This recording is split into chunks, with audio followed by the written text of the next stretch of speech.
Semenjak hari itu pula Abu Lahab ini menjadi musuh besar, menjadi musuh terbesarnya Nabi Muhammad SAW. Dia terus memprovokasi manusia agar menjauhi Nabi, agar membenci Nabi Muhammad SAW.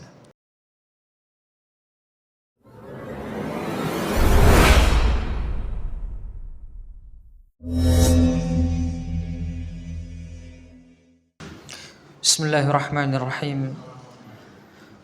Assalamualaikum warahmatullahi wabarakatuh.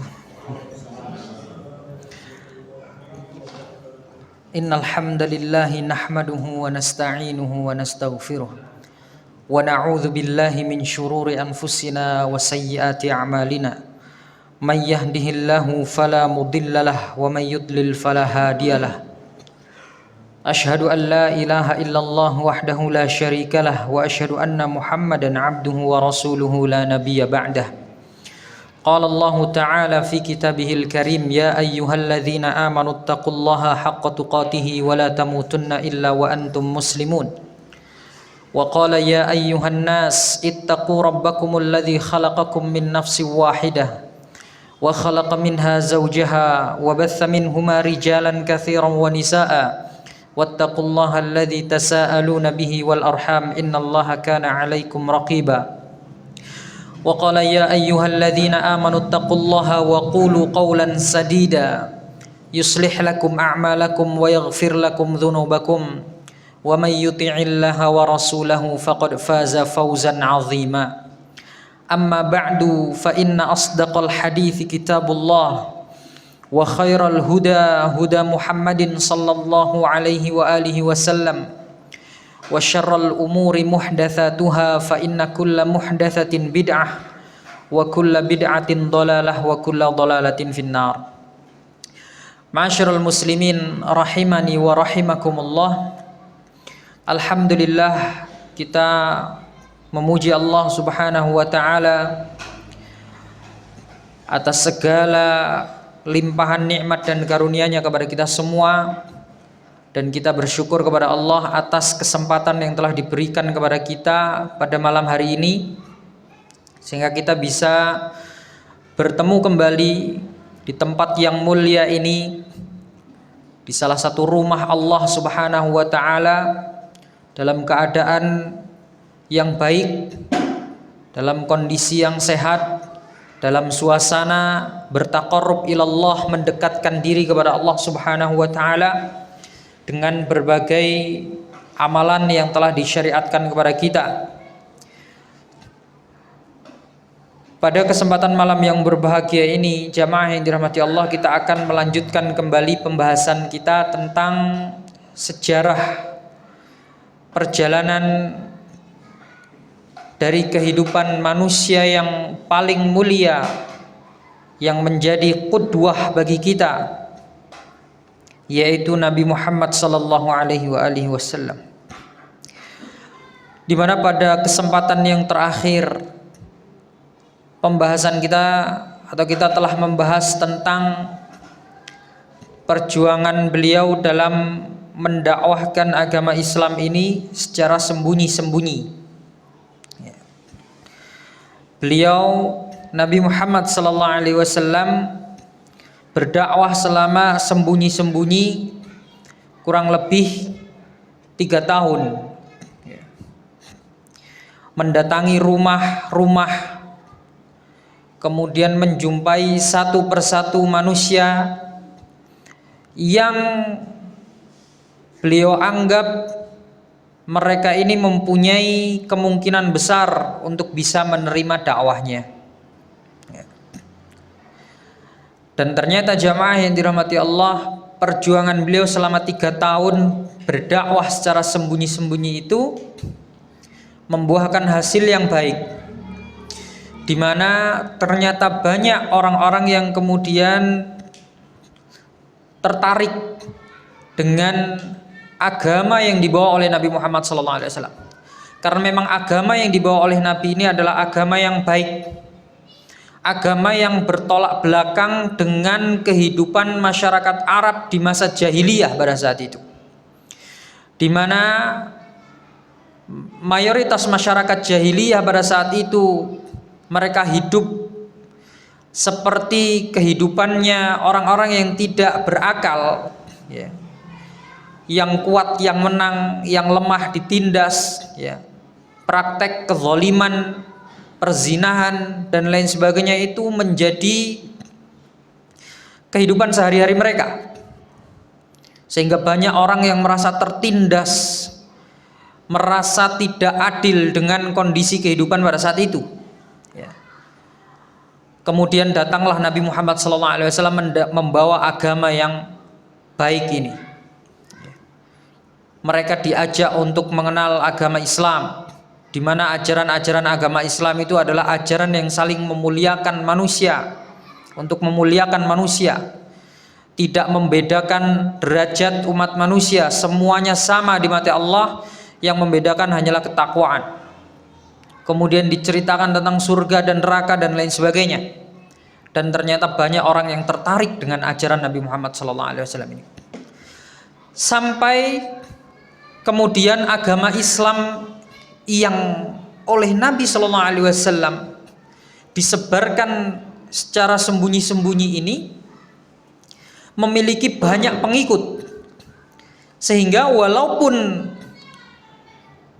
mereka umat Islam atau Rasulullah SAW sendiri berusaha merahasiakan dari masyarakat umum, agama Islam ini dengan sendirinya muncul ke permukaan seiring dengan banyaknya pengikut, ya. Jadi mulai orang-orang itu mendengar tentang berita bahwa Nabi Muhammad SAW itu mempunyai keyakinan yang baru, yang lain daripada mereka, ya, mengajarkan agama yang baru. Banyak orang-orang musyrikin kemudian mulai memperbincangkan tentang keadaan ini, tentang agama Islam yang dibawa oleh Nabi Muhammad SAW. Padahal Nabi Muhammad belum mendakwahkannya secara terang-terangan di hadapan manusia pada saat itu. Tapi karena seiring dengan banyaknya pengikut, ya, akhirnya agama Islam ini dengan sendirinya muncul ke permukaan, dan orang-orang mau tidak mau mereka mulai mendengar desas-desus tentang adanya agama baru yang bernama agama Islam ini, ya.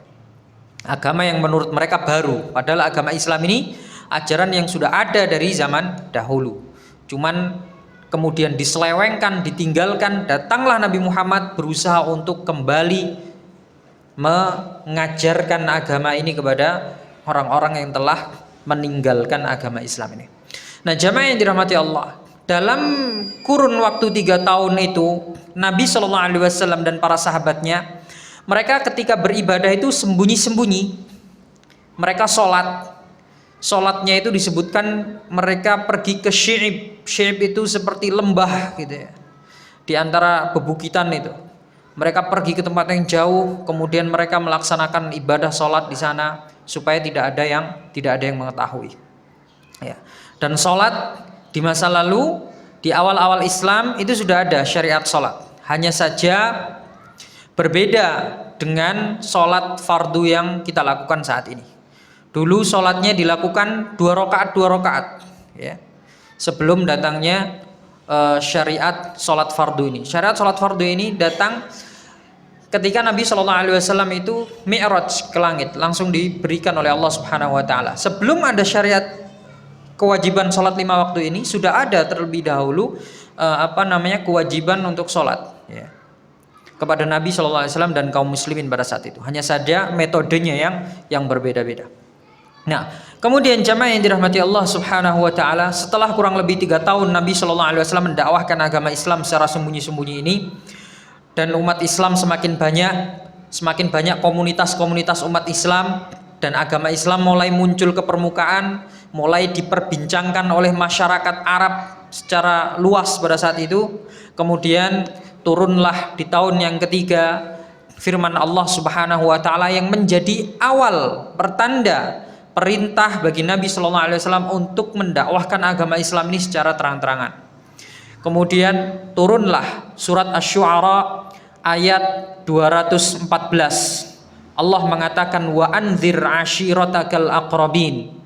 Wahai Muhammad, berilah peringatan kepada kerabat-kerabat dekatmu, ya. Jadi dimulai dengan kerabat dekat dulu. Dan memang seperti itulah jamaah yang dirahmati Allah, ketika kita berdakwah, kita dianjurkan untuk mendahulukan orang-orang yang terdekat dengan kita.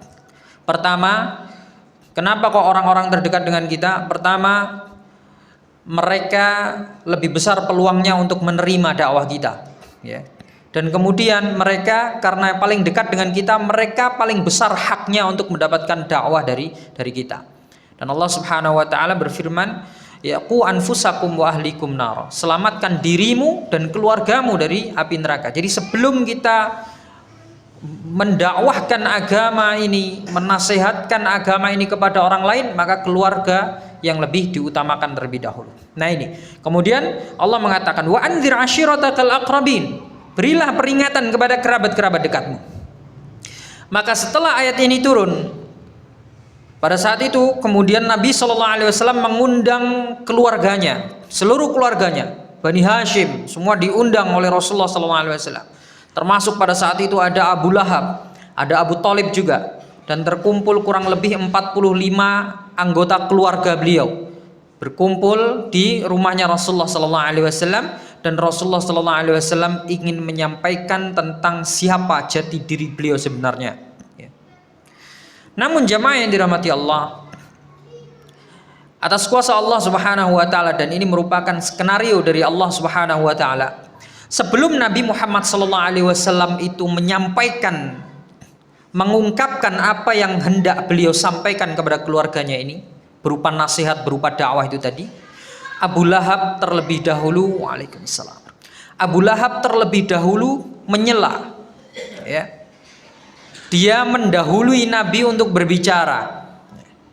Kemudian Abu Lahab mengatakan, karena Abu Lahab ini dia juga sudah mendengar desas-desus tentang keponakannya ini, bahwa keponakannya ini mengajarkan aliran baru lah bahasanya, ya, agama yang baru yang menyelisih agama nenek moyangnya, ya.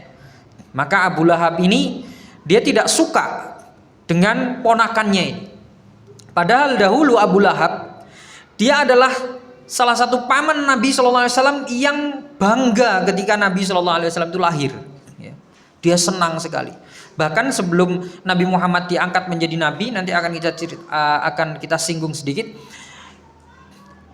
Abu Lahab ini menikahkan anaknya dengan anaknya Nabi. Jadi dia ini selain dia adalah pamannya Nabi, juga besan dengan Nabi, ya.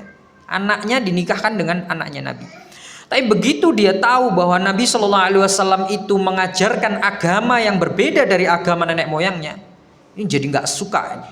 Abu Lahab ini jadi nggak suka sekali dengan keponakannya, sehingga ketika Nabi Muhammad mengumpulkan seluruh anggota keluarganya, Abu Lahab sadar bahwa Muhammad ini jangan-jangan dia ingin menyampaikan tentang atau ingin menyampaikan dakwahnya, mengajak keluarganya untuk mengikuti aliran agama yang dia yakini itu. Akhirnya disela. Sebelum Nabi Muhammad SAW bicara, dia berbicara terlebih dahulu.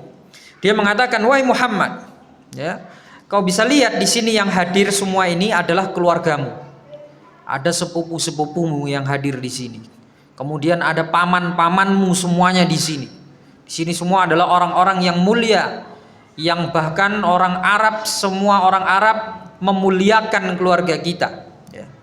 Maka kalau kamu hendak berbicara, silahkan berbicara, tapi jangan berbicara kekanak-kanakan, katanya, ya. Jangan berbicara omong kosong, ya. Dia mengatakan, ketahuilah bahwasanya walaupun kita ini adalah keluarga yang mulia, tapi kita tidak bisa melawan seluruh bangsa Arab, ya. Maka kalau ada sesuatu hal yang nanti membahayakan keluarga ini karena pemikiranmu, aku sebagai pamanmu, sebagai keluargamu adalah orang yang paling berhak untuk mencegah dirimu, ya. Kemudian Abu Lahab mengatakan, dari dulu aku tidak pernah melihat ada seorang pun dari anggota keluarga ini yang membawa suatu pemikiran yang lebih sesat dibandingkan pemikiran yang kau bawa ini. Jadi sangat benci sekali Abu Lahab ini dengan Nabi Muhammad. Akhirnya Nabi Muhammad SAW sebagai seorang keponakan ada pamannya yang berbicara seperti itu dengan nada yang tinggi, dengan marah-marah dan lain sebagainya, kita pun bisa merasakan bagaimana kalau seandainya kita di posisi Nabi Muhammad SAW. Maka Nabi SAW pada saat itu tidak jadi berbicara, tidak jadi mengungkapkan apa yang hendak beliau sampaikan. Beliau pun hanya diam. Akhirnya sudah, pertemuan pada saat itu beliau gagal dan tidak jadi menyampaikan tentang jati diri beliau. Beliau tidak jadi mendakwai keluarganya. Cuman makan-makan biasa, setelah itu selesai pulang. Nah, disebutkan kemudian beberapa hari berselang setelah kejadian itu, Nabi kembali mengundang keluarganya. Dalam riwayat lain tanpa Abu Lahab, nggak diundang lagi Abu Lahab. Tapi dalam riwayat Ibnu Ishaq dan Ibnu Hisham itu disebutkan bahwa Abu Lahab juga diundang, karena nanti akan ada satu kisah yang menunjukkan akan hal itu. Jadi setelah undangan yang kedua ini, pada undangan yang kedua ini, Nabi SAW disebutkan berhasil beliau menyampaikan tentang siapa jati diri beliau, bahwa beliau ini adalah Nabi, beliau adalah utusan Allah Subhanahu wa Ta'ala. Kemudian beliau memberi peringatan tentang kesyirikan yang selama ini dipraktekkan oleh bangsa Arab, oleh umat manusia. Kemudian beliau menjelaskan bahwasanya Allah adalah satu-satunya zat yang berhak untuk disembah, dan selain Allah Subhanahu wa Ta'ala semua derajatnya sama, tidak boleh diperuntukkan sesembahan kepada selain Allah Subhanahu wa Ta'ala. Nabi SAW menyampaikan berbagai macam nasihat pada pertemuan yang kedua itu, pada pertemuan keluarga yang kedua itu.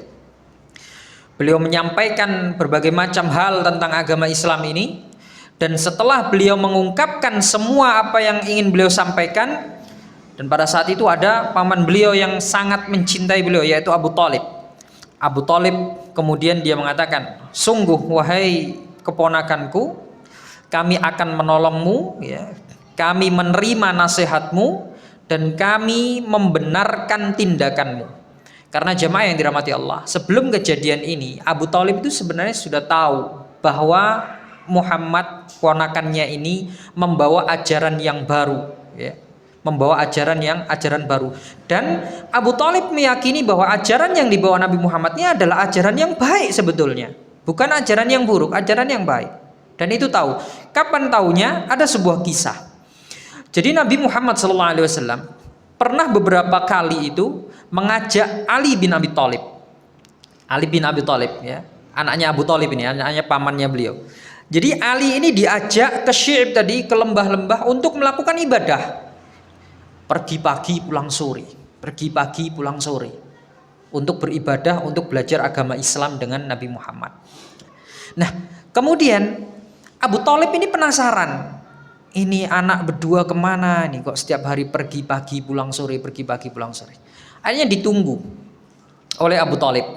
Ketika pergi, pulangnya sudah ditunggu oleh Abu Thalib dan ditanya, wahai keponakanku, apa gerangan di dalam sebuah riwayat dikatakan bahwa Abu Thalib ini memergoki keduanya sedang melakukan ibadah sholat, sedang melakukan ibadah sholat.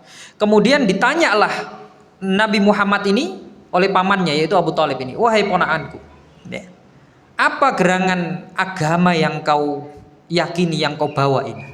Kenapa kok saya lihat kamu ini sering keluar dengan anak saya, dengan sepupumu ini, dengan Ali, ternyata kamu melakukan ibadah seperti ini. Ini apa ini?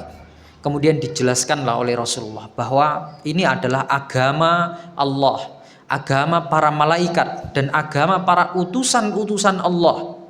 Ini adalah agama nenek moyang kita, agamanya Nabi Ibrahim alaihissalatu wassalam, agamanya Nabi Ismail dan seterusnya.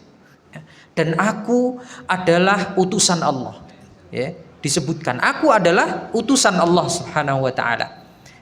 Diceritakan bahwa aku ini adalah nabi, mendapatkan wahyu, aku diwahyukan untuk melakukan ibadah dan lain sebagainya. Dan didengarkan dengan baik oleh Abu Thalib. Abu Thalib yang mendengarkan penjelasan dari keponakannya ini, dia mengatakan, kalau memang ini adalah agama yang kau yakini, maka teruskanlah engkau dakwahkan dan bersabarlah. kuatkan dirimu. Karena apa? Abu Thalib tahu ini adalah agama yang bertentangan dengan agama nenek moyang kebanyakan orang Arab pada saat itu. Kalau sampai orang Arab tahu, pasti akan banyak ujian kepada anak ini. Maka oleh Abu Thalib dinasihati, kamu silahkan ya, kalau kamu memang berkeyakinan demikian, maka silahkan kamu kerjakan dan kuatkan jiwamu. Ali bin Abi Thalib pun diberi wejangan oleh bapaknya. Ya, Ali diberi nasihat oleh bapaknya, yaitu Abu Thalib ini. Wahai anakku, kalau Muhammad memberitahu atau mengajakmu kepada kebenaran, memberitahu kepadamu suatu kebenaran, maka ikuti dia. Jadi direstui ya anaknya ini, Ali ini, untuk mengikuti ajaran yang dibawa oleh Nabi Muhammad SAW. Jadi Abu Thalib sudah tahu sebetulnya kalau keponakannya ini sebenarnya sedang berusaha untuk mengajarkan atau mendakwahkan agama yang baru, yaitu agama Islam ini. Maka kita kembali kepada kisah pada pertemuan keluarga tadi. Setelah Nabi SAW menceritakan kepada keluarganya tentang jati diri beliau, bahwa beliau adalah seorang nabi, kemudian beliau menasihati keluarganya agar ikut untuk masuk ke dalam agama Islam ya. Maka Abu Thalib menjadi orang yang pertama membela beliau ya. Wahai keponakanku, kami akan menolongmu, kami akan membantumu ya.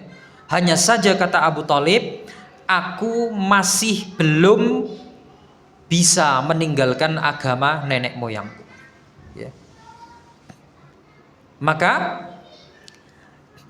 diriwayatkan oleh riwayat Ibnu Hisham, dan ini yang menunjukkan bahwa di pertemuan yang kedua, keluarga yang kedua ini, di pertemuan keluarga yang kedua ini, Abu Lahab pun ternyata ikut di situ.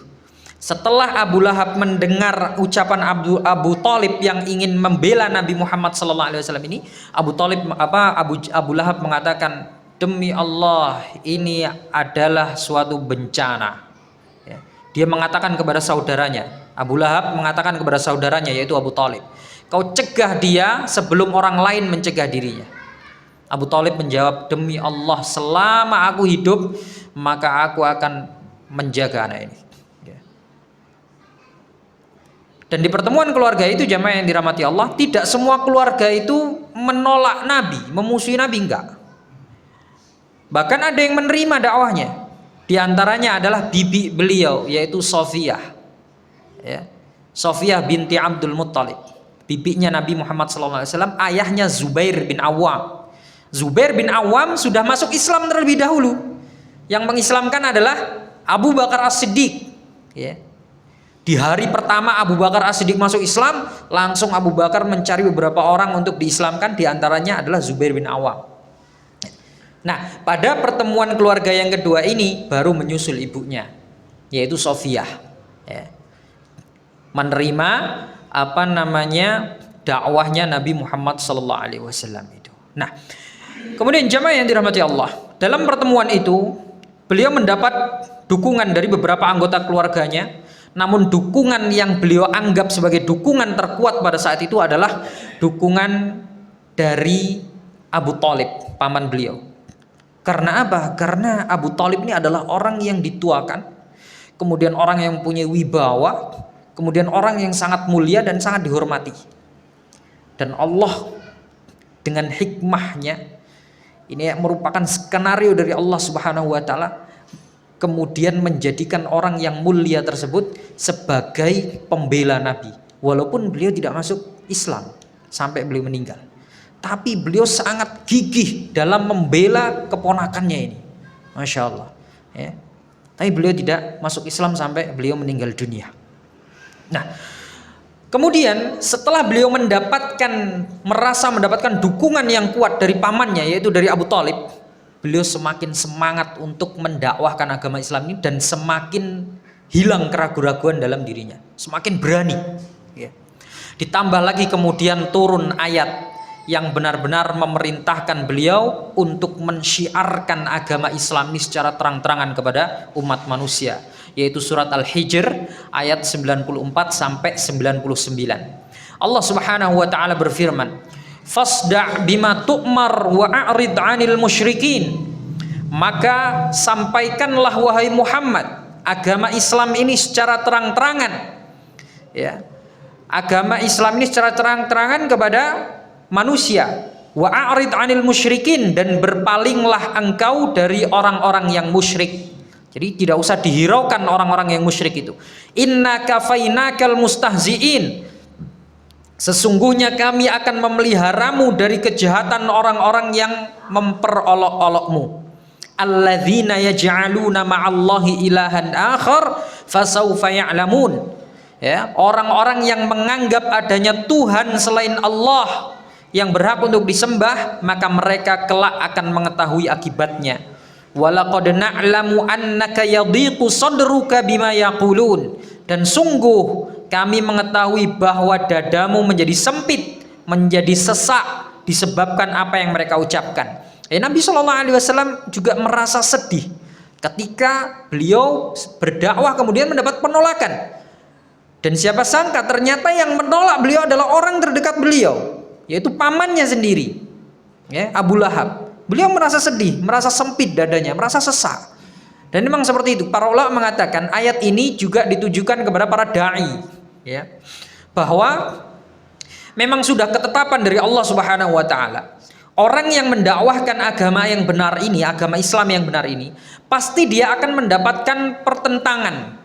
Pasti akan ada saja orang yang menentang dia.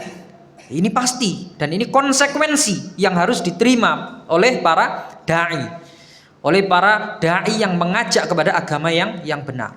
Ya, jadi jangan heran, saya mau mendakwahkan manusia kepada agama yang benar, tapi nanti takut ada musuh. Ya, itu memang konsekuensi sudah. Ya, memang konsekuensi dan pasti akan dialami. Jangankan kita, Nabi saja yang langsung di bawah bimbingan Allah Subhanahu wa taala secara langsung mendapat permusuhan yang sangat keras, bahkan dari keluarganya. Nanti akan kita saksikan bahwa Abu Lahab ini menjadi orang yang paling keras permusuhannya kepada Nabi. Ya. Bahkan menjadi pelopor bagi manusia yang lain untuk membenci Nabi ini. Ya, Abu Lahab ini padahal pamannya, orang yang terdekat, ya. Nabi saja mendapatkan permusuhan, apalagi selain Nabi, ya. Orang-orang yang para dai selain Nabi pasti mereka akan mendapatkan pertentangan, pasti akan mendapatkan permusuhan dan lain sebagainya. Nah, itu adalah konsekuensi.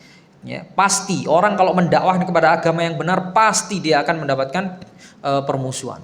Ya. Berbeda kalau orang dakwahnya dai bunglon, ya, itu beda. Nanti di sini ngomongnya A, sini ngomongnya B, ya. Nanti dia fatwanya tergantung selera jamaahnya, misalkan. Ya. Di sini ngomongnya haram, di sini ternyata pendukungnya ngomong halal, ya. Jadi mengikuti selera jamaah aja dia. Dai bunglon seperti ini, maka dia bisa saja dicintai banyak orang, dia bisa mempunyai banyak pengikut, ya. Karena kepentingan dia mempunyai kepentingan lain, kepentingan pribadi. Dakwahnya dia bukan ilallah, bukan ilal haq, ya. Dia nggak peduli mau benar mau salah, yang penting saya punya banyak pengikut, yang penting dicintai banyak orang, yang penting pengajiannya selalu rame, ya, duitnya juga banyak jadinya. Ya, jadi nggak peduli mau al-haq yang disampaikan atau yang batil, terserah sudah. Ya, dai yang seperti ini akan dicintai oleh banyak kalangan. Tapi kalau dai ilal haq itu pasti akan mendapatkan pertentangan, penolakan. Karena al-haq itu selamanya tidak akan pernah bisa bersatu dengan al-batil. Ya. Dan kedua-duanya ini mempunyai masa sendiri-sendiri. Al-haq punya masa sendiri, al-batil punya masa sendiri. Ketika kita mendakwakan al-haq kepada orang-orang yang batil, maka mereka pasti akan menentang kita, ya. Dan itu merupakan sunnatullah, ketentuan dari Allah Subhanahu wa taala. Maka Allah Subhanahu wa taala kemudian beliau mengatakan bahwa Allah tahu, kami tahu dadamu sesak terhadap orang-orang yang menentang dirimu. Fasabbih bihamdi rabbika wa kum minas sajidin, maka bertasbihlah dengan memuji Tuhanmu dan jadilah engkau di antara orang yang sholat, ya. Maksudnya Allah Subhanahu wa taala ingin mengatakan, balaslah orang-orang yang menentang dirimu itu dengan senantiasa bertasbih kepada Allah dan terus laksanakan sholat. Jangan sampai para penentang-penentangmu itu membuat dirimu lalai kepada Allah, membuat dirimu tidak bertasbih, tidak berzikir kepada Allah, dan kemudian membuat dirimu meninggalkan beribadah kepada Allah. Ya. Kita tetap disuruh istiqomah walaupun banyak gangguan-gangguan yang mengganggu kita. Wa'bud rabbaka hatta ya'tiyakal yaqin. Allah menutup ayatnya dengan mengatakan, dan sembahlah Tuhanmu sampai kapan? Hatta ya'tiyakal yaqin, sampai kematian itu menjumpai dirimu. Ya, maka ini adalah perintah untuk istiqomah menyembah Allah Subhanahu wa taala sampai mati. Jangan sampai gangguan-gangguan orang yang tidak suka dengan al-haq itu kemudian membuat kita berpaling dari Allah Subhanahu wa taala.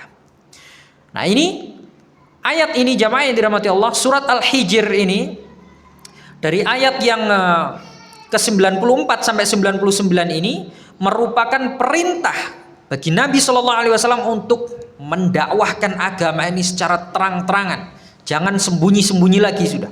Sekarang waktunya untuk menampakkan agama Islam kepada umat manusia. Maka setelah malam harinya mendapat firman ini, mendapat wahyu ini, jamaah yang dirahmati Allah, paginya Nabi Shallallahu Alaihi Wasallam langsung naik ya ke bukit namanya Bukit Abu Qubais. Bukit Abu Qubais ini adalah anak Bukit Sofa, ya. Bukit Sofa yang biasa digunakan untuk sa'i itu, sa'i Sofa dan Marwah. Bukit Sofa itu ada anak bukit namanya Abu Qubais. Di Bukit Abu Qubais ini biasa digunakan oleh orang-orang di masa itu untuk menyampaikan peringatan-peringatan penting kepada masyarakat Arab, ya. Dulu kan nggak ada toa, ya. Kalau sekarang ada toa di masjid aja bisa kita kalau ngasih info-info penting. Dulu nggak ada toa, mereka cari tempat yang tinggi. Dan biasanya tempatnya itu adalah Bukit Abu Qubais itu, ya, untuk menyampaikan berita-berita genting, misalkan ada penyerangan dan lain sebagainya, mereka akan berteriak di atas bukit tersebut menyampaikan peringatan tersebut. Nah, pada saat itu Nabi SAW naik, beliau naik ke atas Bukit Abu Qubais, ya, kemudian beliau menyeru seluruh orang-orang Quraisy yang ada di bawah bukit tersebut. Beliau mengatakan, ya sabahah, ya sabahah, ya, ya sabahah itu ini adalah suatu ungkapan yang berarti peringatan penting. Orang kalau sudah teriak-teriak seperti ini artinya ada peringatan yang penting, ya. Atau kalau bahasa kita mungkin perhatian-perhatian gitu, ya, agar manusia perhatian, ya. Kemudian Nabi SAW memanggil-manggil para suku-suku Quraisy yang ada. Beliau berteriak memanggil, ya Bani Fihir, wahai Bani Fihir, ya Bani Adi, ya Bani Abdu Manaf, ya Bani Abdul Muttalib. Semuanya dipanggil oleh Nabi SAW. Sehingga manusia yang ada di bawah bukit tersebut ketika mendengar seruan ini mereka bertanya-tanya, siapa ini yang memanggil ini, ya. Dengan riuh mereka saling bertanya, siapa ini? Suara siapa ini? Di antara mereka yang tahu bahwa yang memanggil adalah Nabi Muhammad, mereka berteriak, oh Muhammad, Muhammad. Ya, yang memanggil adalah Muhammad. Nah, pada saat itu jamaah yang dirahmati Allah, julukan Al-Amin itu masih melekat pada diri Nabi SAW. Ya, walaupun desas-desus tentang agama Islam ini telah muncul di permukaan orang-orang Quraisy pada saat itu, tapi Nabi Muhammad SAW masih belum kehilangan gelar Al-Amin dari orang-orang Quraisy pada saat itu. Jadi ketika mereka tahu yang memanggil adalah Nabi Muhammad, oh Muhammad, Muhammad, langsung mereka semuanya tertuju ke situ. Ya, ini ada apa ini? Orang yang paling jujur di sini memanggil-manggil kita, kayaknya ada sesuatu yang darurat yang akan disampaikan. Maka semuanya berkumpul, mereka fokus kepada Nabi Muhammad pada saat itu. Nah, kemudian setelah semua manusia berkumpul di bawah Bukit Abu Qubais itu, kemudian Nabi SAW menyeru mereka dengan suara yang lantang. Ara'aitakum law akhbartukum anna khailan bil wadi turidu an tughira alaikum akuntum musaddiqi. Ya, wahai sekalian manusia, bagaimana pendapatmu kalau aku katakan sekarang di Di balik bukit ini ada para penunggang kuda yang siap menyerang kalian. Apakah kalian percaya kepadaku? Tanpa ragu semuanya menjawab, kami semua percaya kepadamu. Karena kami belum pernah mendapati dirimu sekalipun berdusta. Ya, Nabi Muhammad nggak pernah seumur hidupnya bohong, itu nggak pernah. Ya. Maka semua manusia mengatakan kami pasti percaya kepadamu. Setelah itu baru kemudian Nabi Shallallahu Alaihi Wasallam mengatakan, maka ketahuilah wahai umat manusia, sesungguhnya aku memberi peringatan kepada kalian sebelum datangnya azab Allah Subhanahu Wa Taala. Di bawah itu ada Abu Lahab juga. Abu Lahab ini yang sebelumnya memang sudah benci dengan Nabi Muhammad, dan dia tahu bahwa apa tujuan dan maksud Nabi Muhammad memanggil manusia dari bukit tersebut. Dia sudah geram duluan sebetulnya, ya. Dia sudah geram sekali. Ini macam-macam Muhammad ini, ya. Sudah geram dia, ya. Sudah emosi, ya. Kemudian Nabi Muhammad SAW meneruskan ucapannya. Beliau mulai memanggil semua suku Quraisy yang ada pada saat itu. Dipanggil satu persatu oleh Nabi Muhammad. Wahai segenap Quraisy, ya. Wahai Bani Ka'ab bin Lu'ay, wahai Bani Murrah bin Ka'ab, wahai Bani Qusay, wahai Bani Abdu Manaf, wahai Abdu Syam, wahai Bani Hashim. Bani Hashim keluarganya sendiri, ya, keluarganya Nabi. Wahai Abdul Muttalib, wahai Bani Abdul Muttalib, wahai Abbas bin Abdul Muttalib, ya, Abbas pamannya Nabi. Kemudian wahai Safiyah ammat Rasulillah, bibinya utusan Allah, ya. Kemudian wahai Fatimah binti Muhammad, wahai Fatimah anaknya Muhammad. Nabi kemudian mengatakan, selamatkan diri kalian dari murka Allah, ya. Anqidhu anfusakum minan nar, selamatkan dirimu dari api neraka, karena sesungguhnya aku tidak dapat memberi manfaat atau mudarat sedikit pun kepadamu di hadapan Allah Subhanahu wa taala, ya. Kemudian jamaah yang dirahmati Allah, setelah itu Nabi Shallallahu Alaihi Wasallam menyampaikan dakwahnya kepada manusia di atas bukit tersebut, mengajak manusia untuk menyembah Allah, meninggalkan sesembahan mereka selama ini. Kemudian beliau menyampaikan bahwa tindakan peribadatan yang selama ini mereka kerjakan itu semuanya batil, itu semuanya sesat, itu semuanya musyrik dan harus ditinggalkan, ya. Beliau menyampaikan bahwa berhala-berhala yang selama ini mereka sembah itu tidak dapat memberikan manfaat ataupun mudarat sedikit pun, sehingga semuanya disuruh untuk ditinggalkan oleh Nabi Muhammad SAW. Kemudian jamaah yang dirahmati Allah, setelah beliau menyampaikan ini, Abu Lahab yang dari tadi sudah geram itu, ya, sudah kesel banget sama ponakannya ini, ya, langsung dia maju ke depan, ya, ke depan manusia yang ada pada saat itu, dan dia berteriak dengan kencang, tabban laka sa'iral ayyam, ya. Celakalah kamu wahai Muhammad, gitu. Alihada jama'tana, apa cuman gara-gara ini tok kamu mengumpulkan kita semua ini, ya. Celaka kamu. Tabban laka, ya. Disumpahi keponakannya ini, disumpahi oleh Nabi Muhammad, ya. Maka inilah Abu Lahab ini menjadi orang yang sangat benci sekali kepada Nabi Muhammad SAW. Semenjak hari itu pula Abu Lahab ini menjadi musuh besar, menjadi musuh terbesarnya Nabi Muhammad SAW. Dia terus memprovokasi manusia agar menjauhi Nabi, agar membenci Nabi Muhammad SAW. Pamannya Nabi sendiri, ya. Ahlu baitnya Nabi sebetulnya ini, tapi sangat benci. Kemudian, nah ini dia juga memerintahkan anaknya yang dulu dinikahkan dengan anaknya Nabi Muhammad, ya. Dia punya anak itu dua, Utbah, maksudnya yang dinikahkan kepada anaknya Nabi itu ada dua, Utbah dan Utaibah. Dinikahkan dengan anaknya Nabi SAW yang bernama Ruqayyah dan Ummu Kulthum, ya. Kemudian setelah itu disuruh ceraikan itu, ya. Anaknya Muhammad itu nggak sudi aku punya mantu kayak gitu, bahasa kita mungkin seperti itu. Karena emosi disuruh menceraikan saja, ya. Nah, dan kemudian jamaah yang dirahmati Allah, nggak sampai di situ, istrinya dia juga istrinya si Abu Lahab ini, istrinya Abu Lahab ini namanya Ummu Jamil.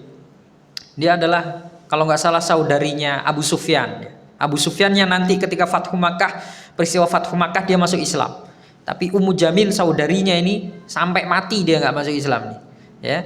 Ummu Jamil ini istrinya Abu Lahab menjadi setiap pendukung terberatnya suaminya untuk memusuhi Nabi Muhammad. Ya.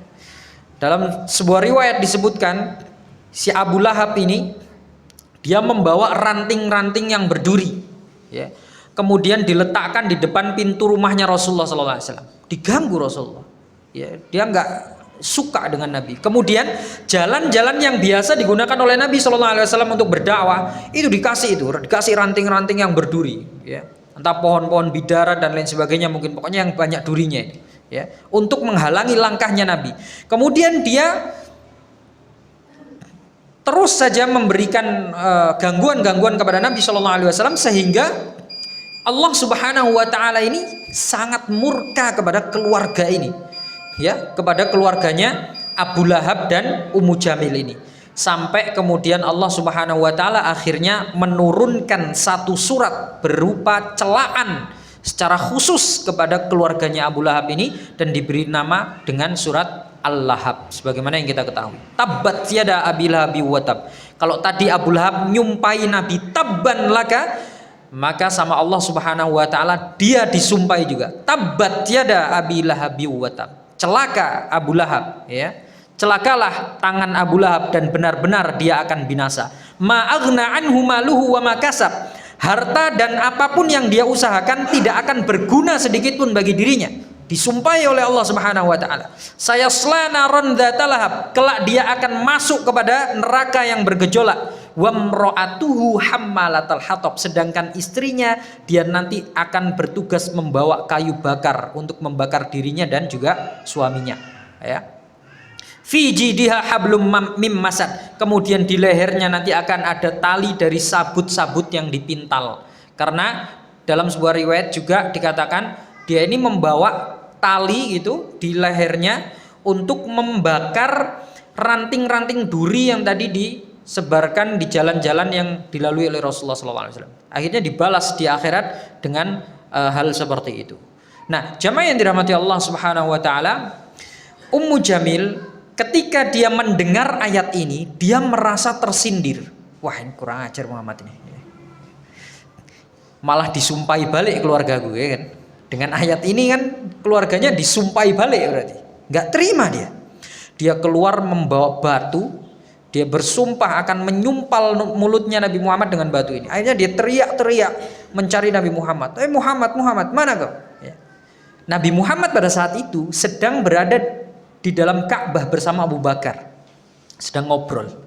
Akhirnya Ummu Jamil datang ke sana, dibuka itu pintu Ka'bah, dia marah-marah. Ketika dia membuka pintu Ka'bah, Allah Subhanahu wa taala memberikan tabir antara dia dengan Nabi Muhammad sehingga dia tidak bisa melihat Nabi Muhammad. Dia bertanya kepada Abu Bakar, ya, wahai Abu Bakar, mana sahabatmu itu? Saya dengar dia menyindir saya, gitu. Ya. Demi Allah akan saya sumpal mulutnya dengan batu ini. Abu Bakar heran, ini kan Rasulullah ada di sini, tapi dia nggak lihat gitu. Ketika dia pergi, Ummu Jamil ini pergi sambil marah-marah, ngumpat-ngumpat nggak jelas dan lain sebagainya. Abu Bakar bertanya kepada Rasulullah, wahai Nabi, bukankah engkau melihat dia dan dia melihat engkau? Maka Nabi mengatakan, Allah Subhanahu wa taala telah memberikan tabir antara diriku dengan dirinya sehingga dia tidak dapat melihat diriku. Nah, ini merupakan bentuk pertolongan Allah Subhanahu wa taala kepada nabinya.